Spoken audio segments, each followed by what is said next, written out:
Panginoon, salamat sa araw na ito. Sa araw na ito na puno ng pagpapala, puno ng iyong presensya, puno ng iyong tulong, puno ng iyong suporta. Salamat din sa mga bagay na dumating na laman ng aking dasal. Dahil ang pagpapala ninyong ito ay malawak at marami ang matutulungan. Hindi lang ang aking sarili, kasama na ang aking mga mahal sa buhay. Sa pagtulog ko, Panginoon, alam ko na ikaw ay andyan. Alam ko na ako'y iyong babantayan. Na bahagi ako ng pagmamahal mo at proteksyon na magiging mahimbing ang aking tulog.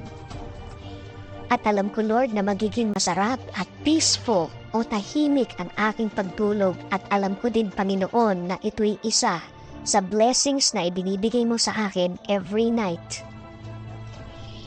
Sa aking pagtulog, Panginoon, ibinibigay ko ang lahat ng aking problema sa iyo, Lord. Na lahat ng nasa isip ko na gumugulo ng aking araw-araw ay i-offer ko sa iyo, Panginoon. At alam ko, Lord, na sa aking paggising bukas ay mga bagong biyaya ang ibibigay mo sa akin. Na bagong araw na ito na mga bagong pagkakataon. Na alam ko, Lord, na ikaw na ang nag-aayos ng aking problema. Maniniwala ako na ang bukas ko ay bahagi ng iyong magandang plano sa akin at sa aking buhay, Panginoon. Na ang lahat ay magiging okay kahit na sa tingin ko ay wala ng pag-asa ang aking problema. Pero kapag sa iyo lang ako nakatingin, alam kong maayos ang lahat. Sabi mo nga sa Psalm 4:8, I will lie down and sleep in peace, for you alone, O Lord, make me dwell in safety. Sa inyo po ako maniniwala at magtitiwala.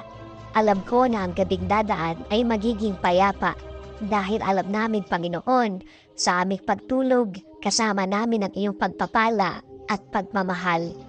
Kasama ng aking dasal na ito na alagaan mo rin, Lord, at bigyan ng masarap at payapang pagtulog ang aking pamilya, mga kaibigan at mga kakilala. Bigyan niyo rin po sila ng isang mahimbing na tulog. At Panginoon, kayo na rin po ang bahala sa aking bayan.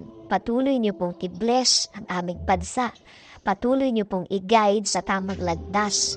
Lakas at talino pa rin ang aming dasal sa lahat ng namumulo sa amin, Panginoon.